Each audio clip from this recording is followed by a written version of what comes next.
What were you wearing? Were you drunk? Why did you go there? Boys will be boys.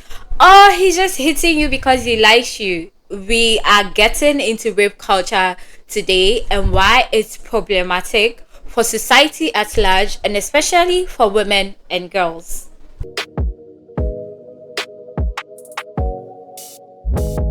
Warning, listening to us might radicalize you. Hi guys! Welcome to this week's episode of Unholy Feminists, and as always, it's me, Gil, and my gorgeous co-host. Hi, Gail. Hi. Hi. Hi. How are you? How you doing? I'm doing... I Go on, how are you? Yeah, I said I don't look how I feel right now because I'm looking in my camera and I look good as fuck. However, I do not feel good as fuck. Oh, no. So no one can tell I'm fighting for my life right now. But yeah, it's fine. How are you? Well, do you want to... Okay, what's bringing you down in general? Oh, so many things. The world, I need more money. Yeah, I want to have sex. I want to get some orgasms. I mean, it is Friday right now at the time of filming, so you have the weekend to have fun. No, men are trash. Men are trash, men are a humiliation, all that jazz,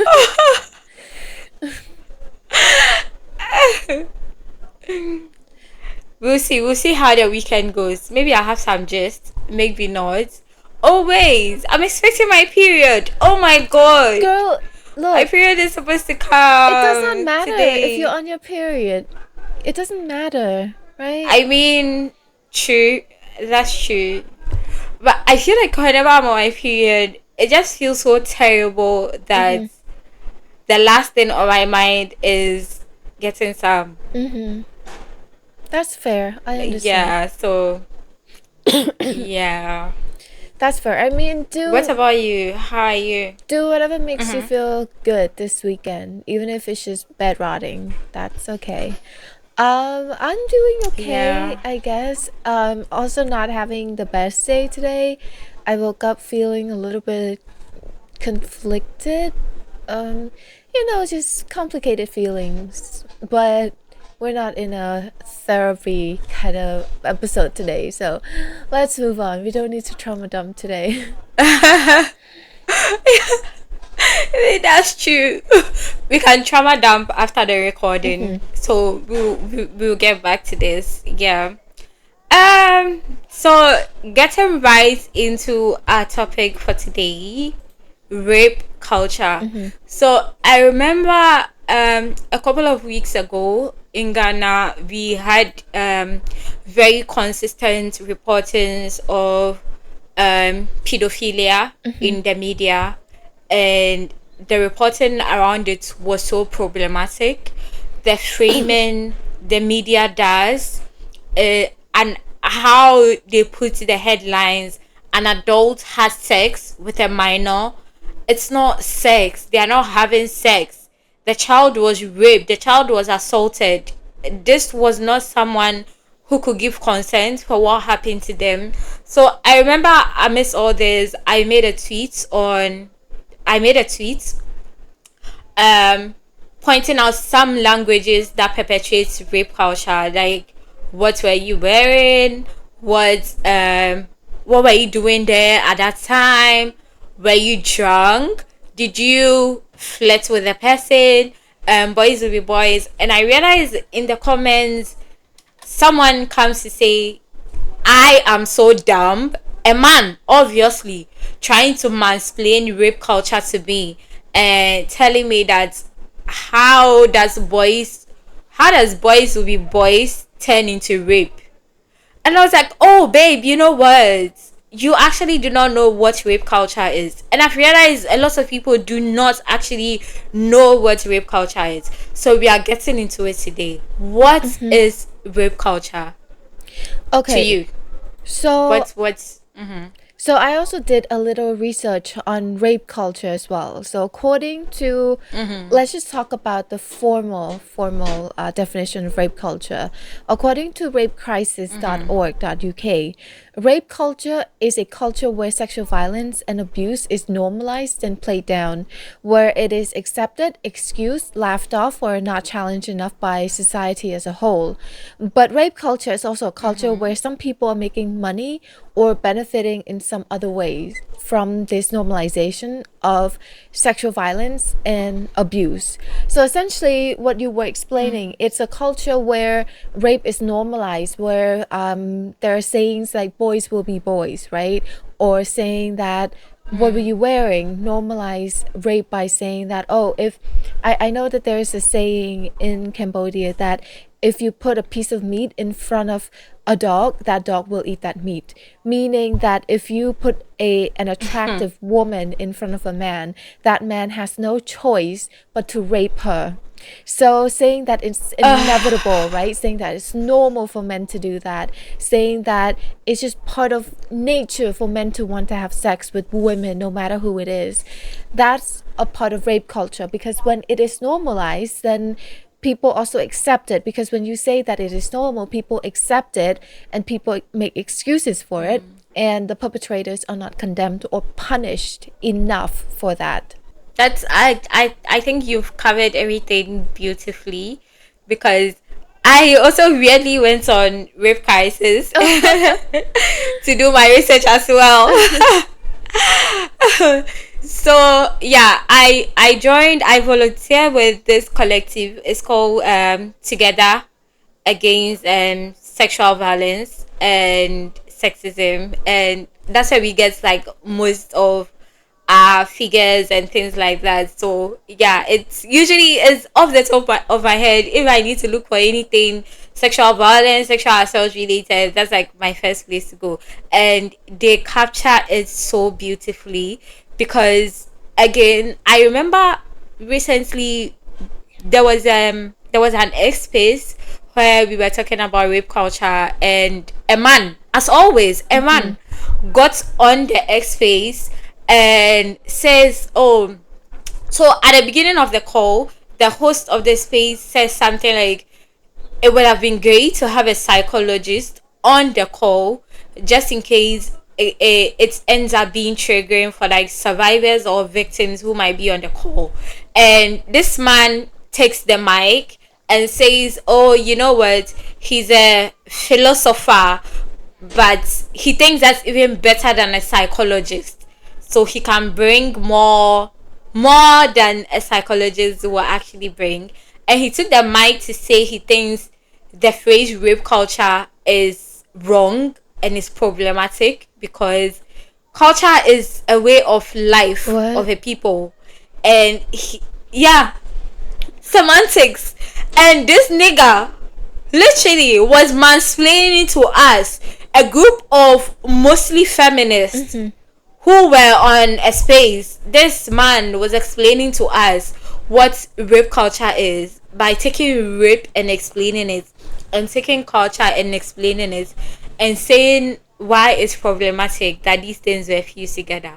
And it goes to show that the gender that is usually the perpetrators, the gender that usually actually benefits from patriarchy and from things that are born out of patriarchy, like rape culture, will probably never even agree that rape culture exists. They will not even want to think that it's an actual thing that is happening, that is harmful, and to the point where they can even acknowledge that it's harmful for both women and men, and it's harmful for both boys and girls. They will not do that. So talking about this and moving into our next point, which I'm struggling to find right now. All right.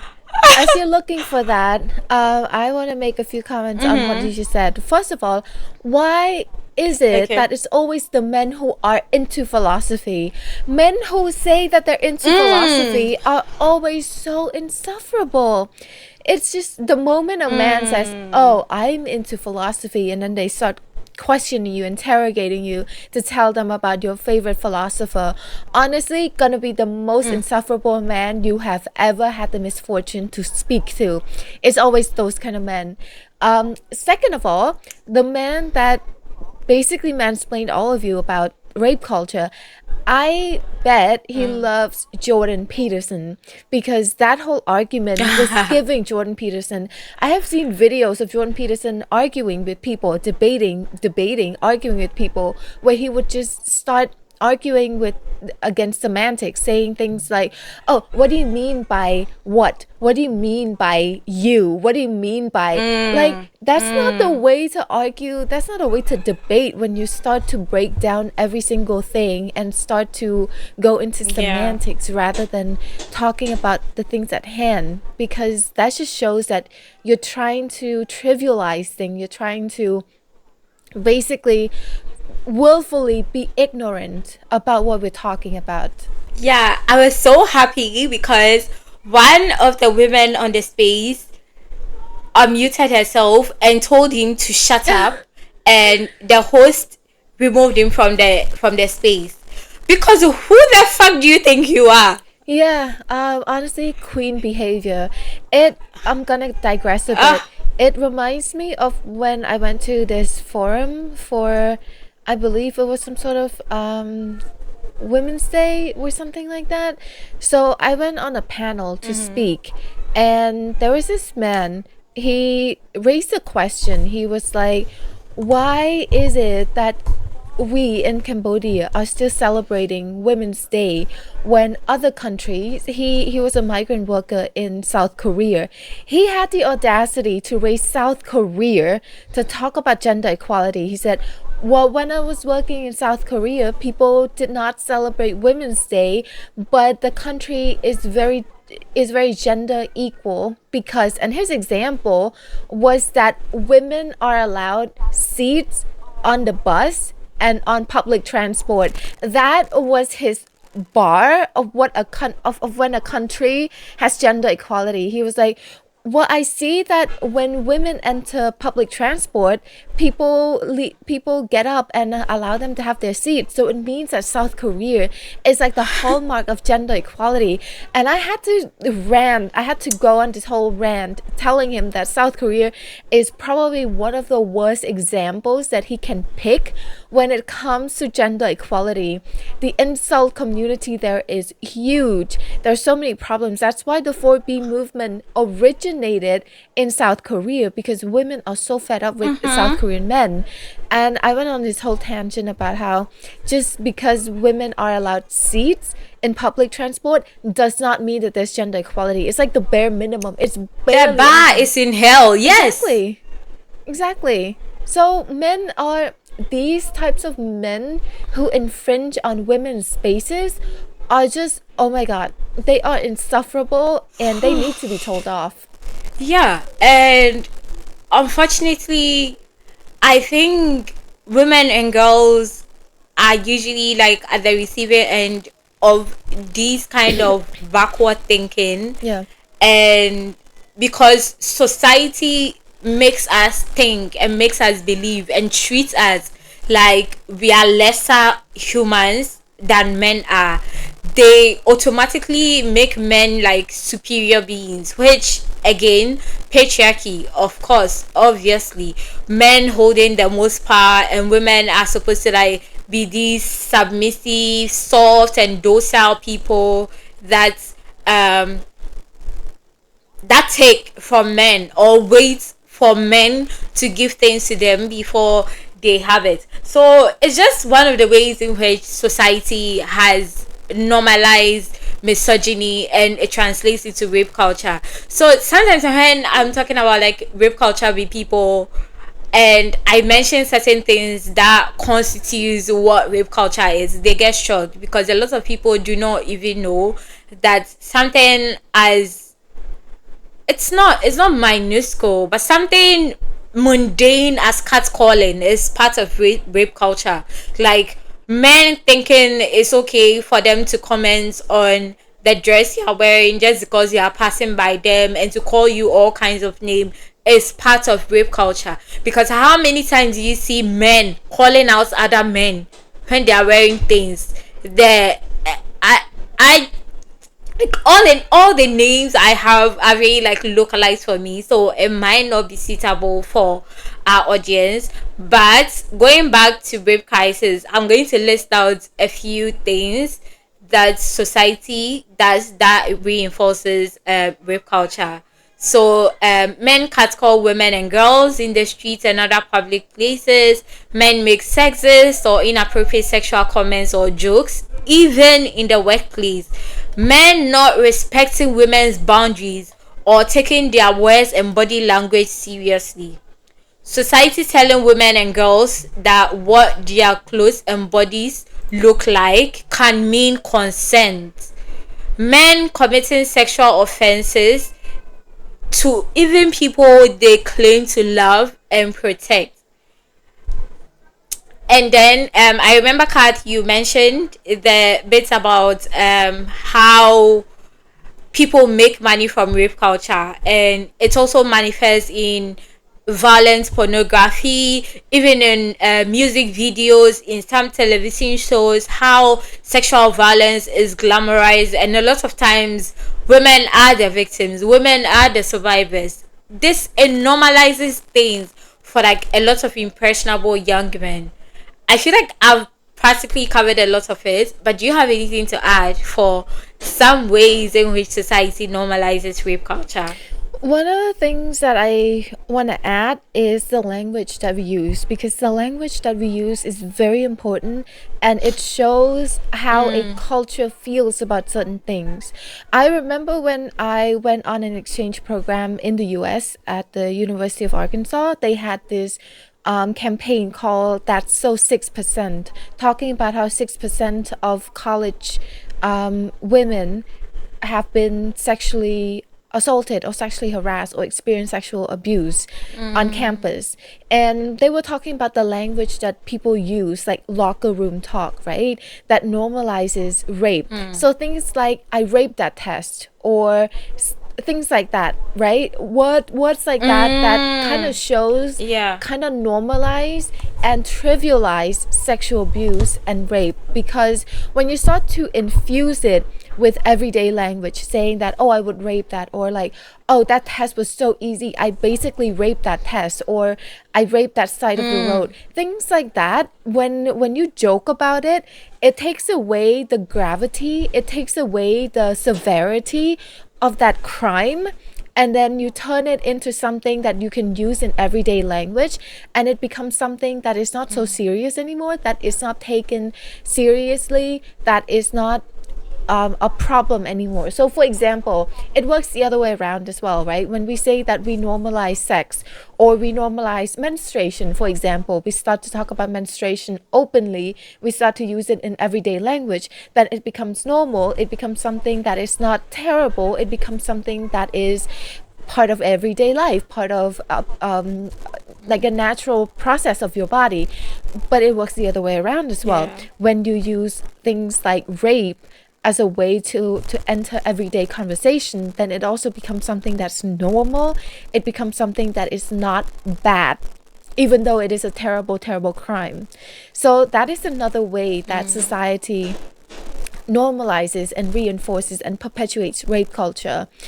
I also want to add a little bit about people making money off of rape culture.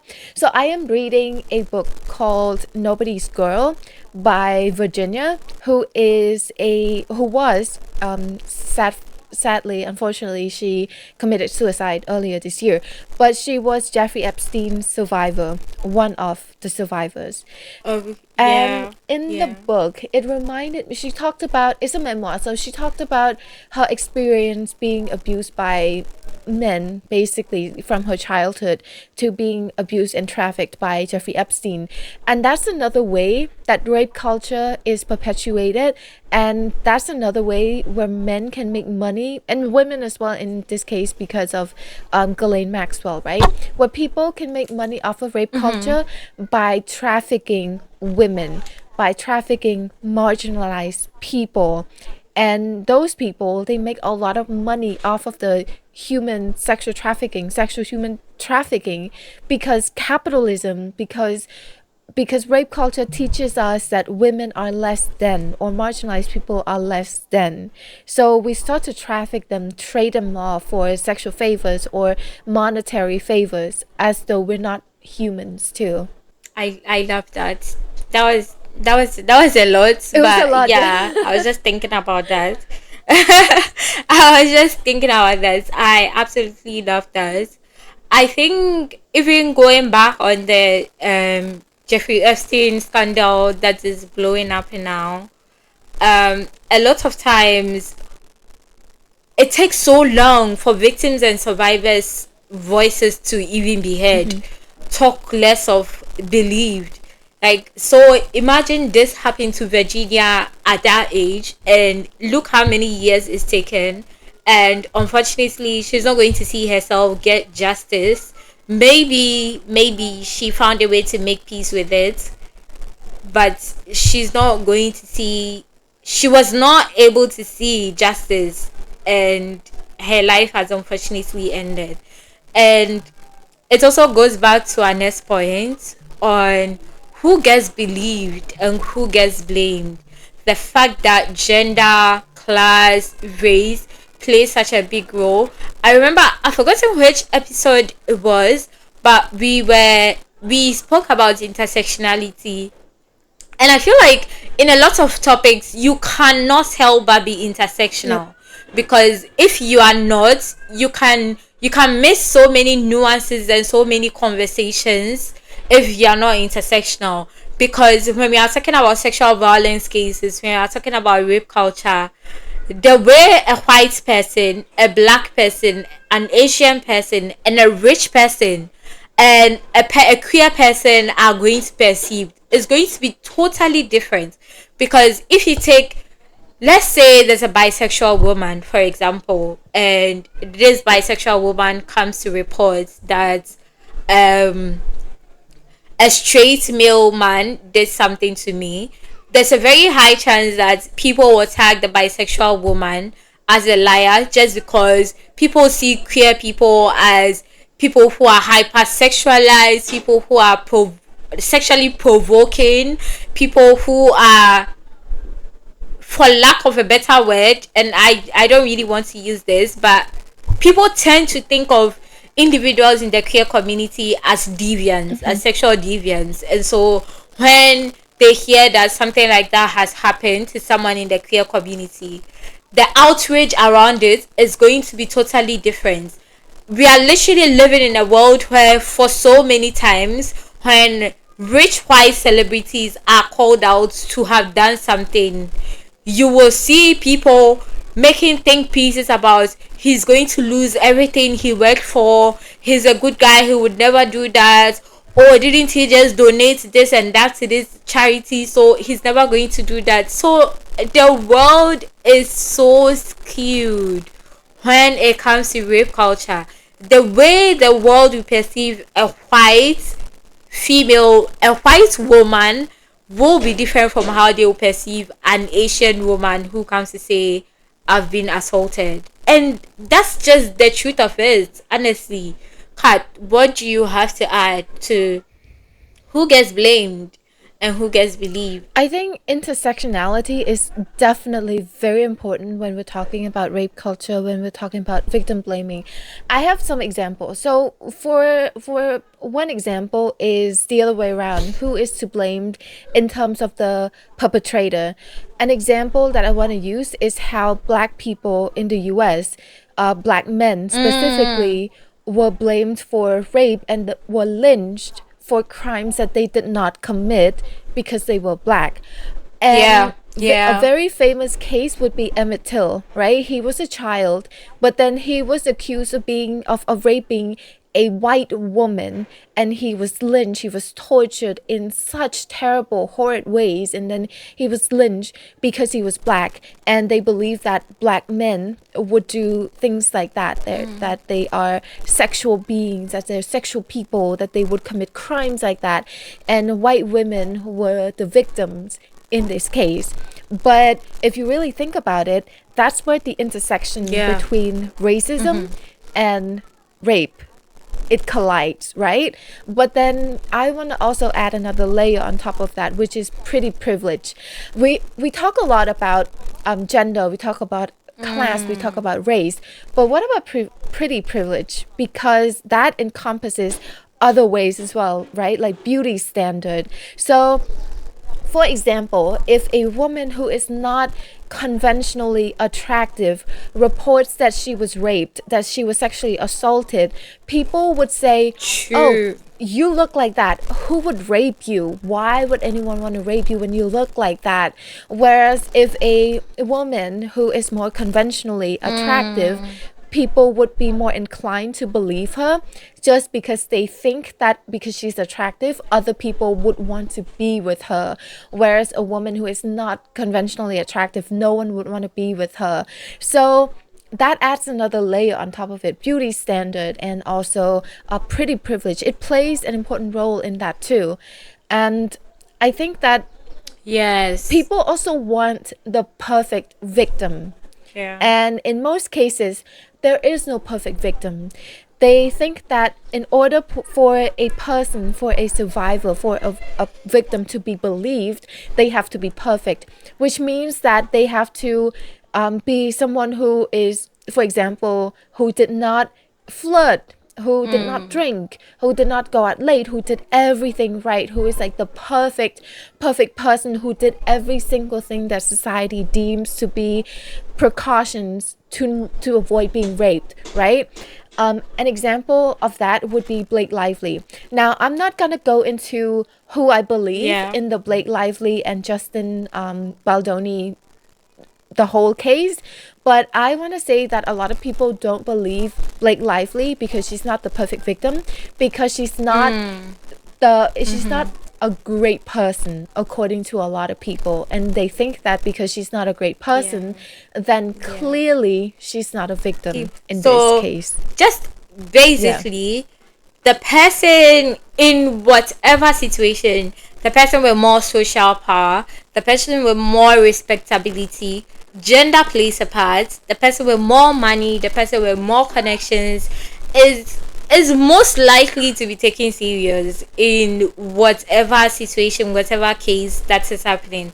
I feel like it also plays a big role in why so many victims and survivors do not speak up about their cases. It's not because it didn't happen. It's not because they do not have trauma from what happened. But it's just because I feel like sometimes it feels so hopeless and futile because the world has already chosen who is going to protect. Even before you come out with your story, the world has already decided with other stories, with other people's survivor stories, with other people's scandal.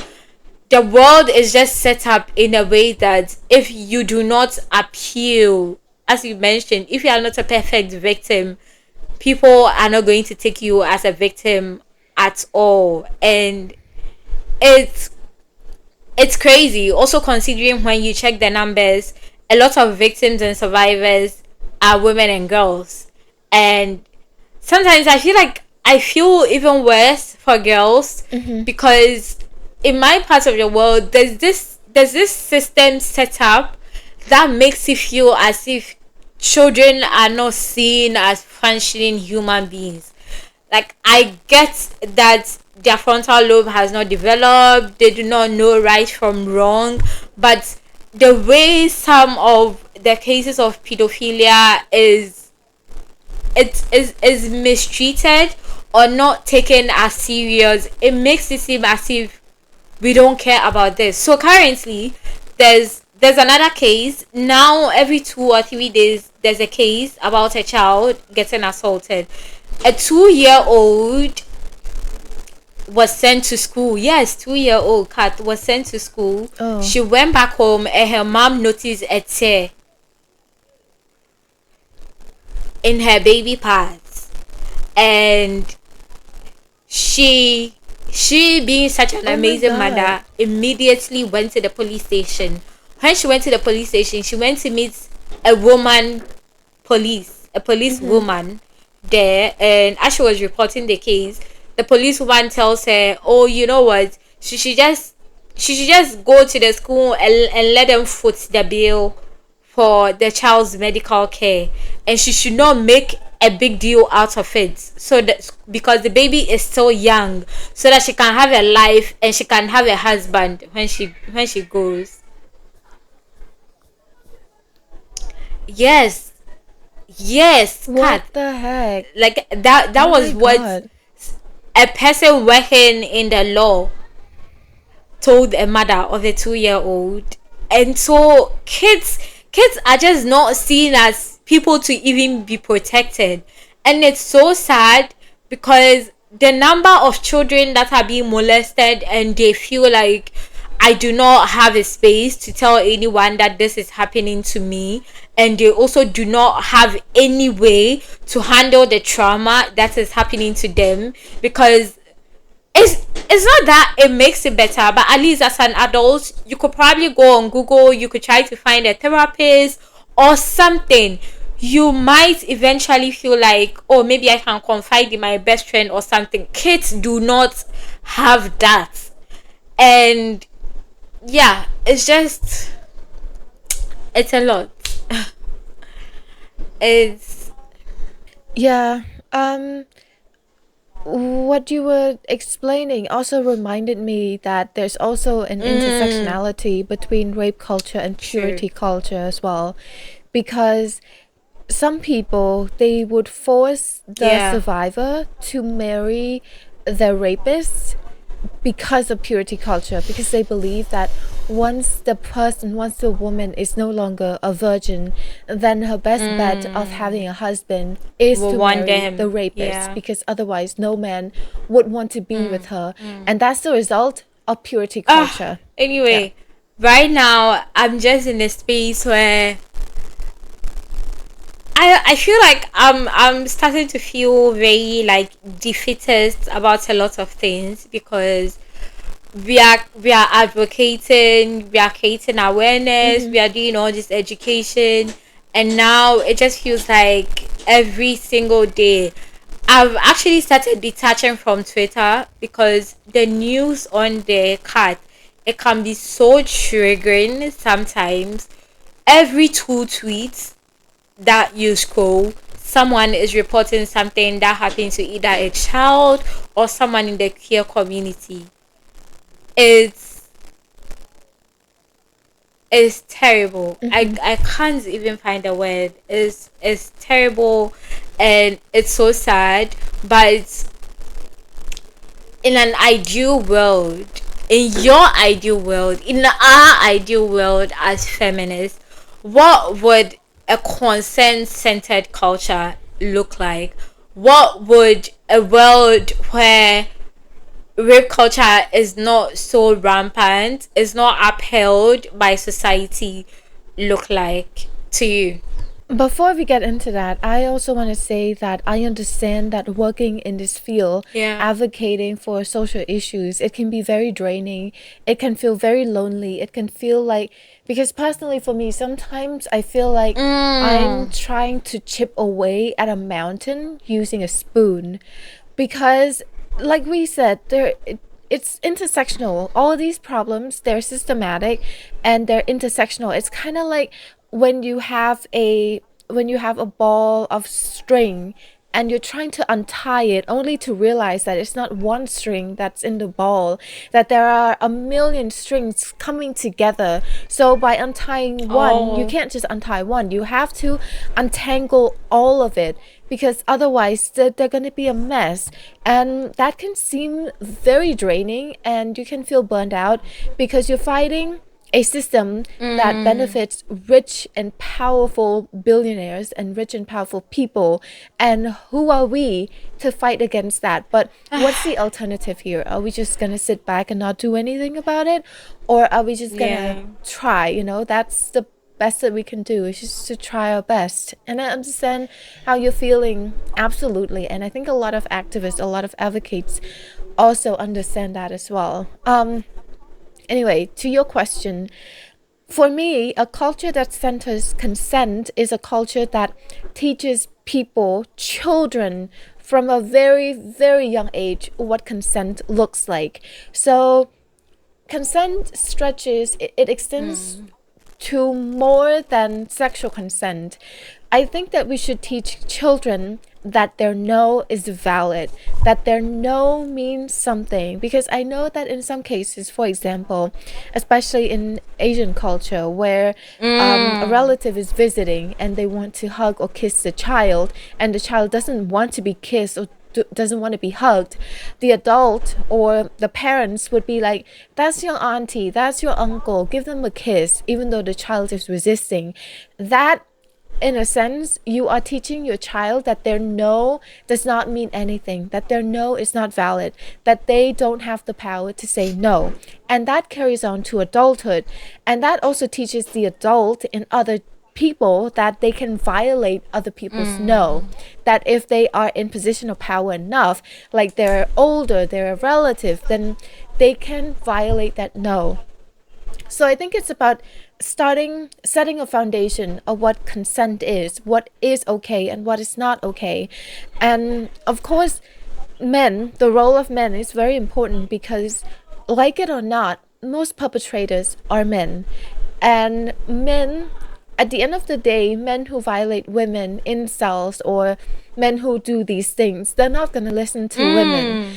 They're not going to listen to you and I. They're going to listen to other men. That's why it's very important that men call out other men. I know that it's difficult. I know that it's hard to have a difficult conversation, to call out your friend, to call out your brother, to call out your relative, but it's your responsibility to do it, because otherwise you will be complicit in it. Just staying silent is not enough. Not raping women is not enough. That is the bare minimum. But if you only not rape women, but you don't take part in being actively against rape culture, then I'm sorry, but you're complicit in perpetuating rape culture by being silent about it.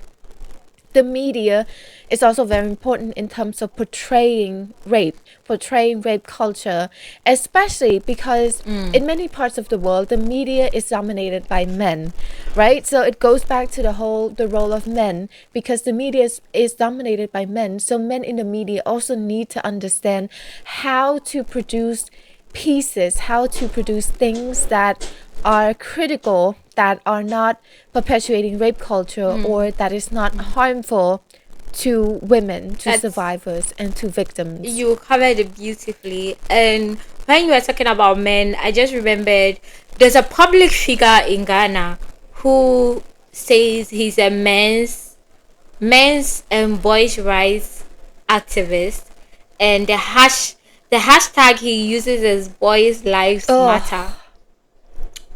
And yes, and Kat, this is someone who is in the media space. He's very popular. He has a lot of followers, and it makes me so sad that in Ghana the only representation we have for male advocacy is someone like that, whose content is very incel coded. Because I tend not to look for his content at all, because the few times I've come across it makes my blood boil. It makes me angry, because I came across a video of him talking about how, the boy child has been left behind, because when NGOs and initiatives are always targeted towards the girl child, and so it's leaving the boy child behind. But we, the people, the feminists who are advocating and pushing for girls' rights, are forgetting that these are the same boys that the girls we are educating will grow up to marry. Oh my God. Like, how is that something you are talking about boys and girls? How do you just jump to marriage? How is that something you want to advocate about? And unless he does not see that there's an issue on the Twitter timeline, hashtag boys lives matter, and I'm seeing so many men jumping on his bandwagon and being like, yeah, now we need to stand up for the boy child. We need to stand up for the boy child. Please dismantle patriarchy. That's your enemy. The boy child is not left behind. And I made a tweet the last time. This male advocate is sitting in his whatever organization he's using for social capital, because he probably gets funding for whatever it is he's doing, and that's great. I think maybe what he's trying to do comes from a good place, but the approach is so wrong, because all he's doing is creating more incel coded men, because it is not a competition. Boys and girls are not competing. The things that the girl child is enjoying right now is foundation that feminists and women's rights advocates have built. That is what the girl child is enjoying right now. And you sit in your vacuum and think that the boy child has been left behind, when girls are being pulled out of school to go marry so that their siblings can be fed by their parents. Nobody does that to a boy child. It's always the girls. So how do you sit in your bubble and say that the boys are left behind because you went to 2 or 3 schools, or 3 or 4 boys came to tell you a story, and now that's your general narrative, and then boys' lives matter? I've seen some feminists on the timeline likening it to white lives matter. Yeah, exactly. You're just fishing. There's nothing there, honestly. Oh, it actually makes me crazy when I come across his posts. Yeah, it's giving straight people asking, where's the straight parade? Why do we have gay parade? What about the straight parade? Like, what? You're not being oppressed. Come on, stop playing the victim. You're not being oppressed. Oh my god. Anyway, I digress. So just getting back on how a culture of consent looks like, I think you covered it beautifully with like the media and what men and society at large should do, but I'm going to focus very much on like what we as feminists can do, because I think I'm coming across a lot more problematic, tough and swift discourse from feminists. And I read somewhere, and this sentence really stuck with me, that if your feminism only protects cis and straight women, you're actually just gatekeeping. So it's about time feminists become more inclusive of trans people, of sex workers, of race and disability and class, because how do we generally advocate for a world where consent is seen as something that is normal, when you as a feminist will choose not to believe that a sex worker cannot be raped just because of what they do? How do you reconcile that and a trans woman, just because you think that in your books they are not biological women, so they do not count? So I think feminism needs to be more inclusive, just to add up to all the other efforts that you mentioned, for us to get to a point where we feel like, yes, we are getting close to a liberated world. We are getting close to a world where consent is a focus, so that we can see at least some change and decrease in how rampant rape culture is around us. Yeah, that's all from my end. And do you have any last words? I 100% agree with what you said. I think that definitely, in order to dismantle rape culture and create this kind of culture, it needs to involve everyone. And in terms of it needs to involve everyone, and it needs to include everyone as well. Yeah. When I make tweets and I include the LGBTQI community, I have people in my comments talking about, you can advocate for women without virtue signaling to the queer community. I'm not. I genuinely really care about them because I might be one. I mean, who knows? Yeah, exactly. And just like you say, someone you love has had an abortion. Someone you love is part of the queer community. Maybe you just do not know. We need to be so less hateful, because what do you even get from that? Babes, stop that. Okay, be a feminist. Holistically feminist. Just let people live. Just let people do their own thing. Exactly. Yeah. Do you have any last words for our girlies out there on this topic? I just want to say that, well, circling back to the topic, the title of our episode, no is a full sentence. Rape culture. Come on, Yes. why are we still upholding rape culture? It's 2025. Just dismantle it. Rape is, yeah, yeah. Yeah. And if you're a victim, if you're a survivor, all those excuses they make up, it is not your fault. It was never your fault. There's nothing you could have done. I believe you. I support you. And fuck whoever assaulted you.